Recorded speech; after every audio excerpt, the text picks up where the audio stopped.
Hello friends, কেমন আছো তোমরা? আশা করছি সবাই ভালোই আছো। আজ আমি রান্না করব ইলিশ পোস্ত। ইলিশ পোস্ত তো তোমরা অনেকেই খেয়েছো। আমি আজকে যেভাবে করব সেভাবে একবার ট্রাই করে দেখবে, খুব ভালো লাগবে। এখানে আমি নিয়েছি ইলিশ মাছ, আর নিয়েছি এখানে টক দই, নারকেল, কাঁচা লঙ্কা, হলুদ, পোস্ত, জিরের গুঁড়ো আর নুন। এখানে আমি মশলাগুলো একটা পেস্ট বানিয়ে নিয়েছি, আর মাছটা আমি কেটে ধুয়ে নিয়েছি।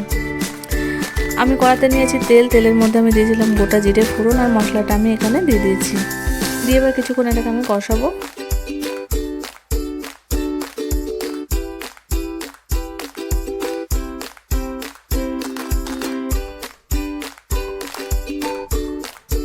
এবার আমি এর মধ্যে দিয়ে দিচ্ছি জিরের গুঁড়ো, আর দেব হচ্ছে নুন।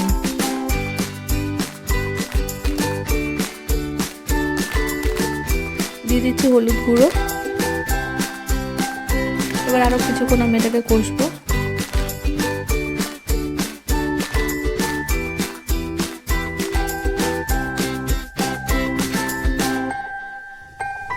এবার আমি এর মধ্যে দিয়ে দিচ্ছি জল। জলটা আমি এক বাটি দিচ্ছি, বেশি জল দেবো না, অল্প জল দিয়ে রান্নাটা করব।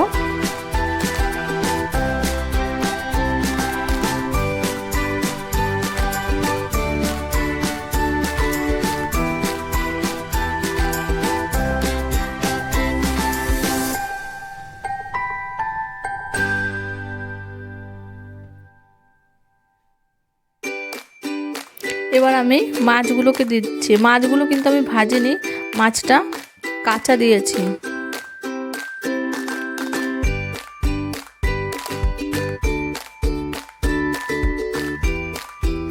খুব তাড়াতাড়ি হয়ে যায় রান্নাটা, আর ভীষণ টেস্ট খেতে। তোমরাও ট্রাই করে দেখো, ভালো লাগবে। এবার একটা ঢাকনা দিয়ে আমি ঢাকা দিয়ে দিচ্ছি। এবার ঢাকনাটা তুলে নেব। রান্নাটা প্রায় হয়ে এসছে আমার। গরম ভাতের সঙ্গে খুবই ভালো লাগে খেতে ইলিশ পোস্ত।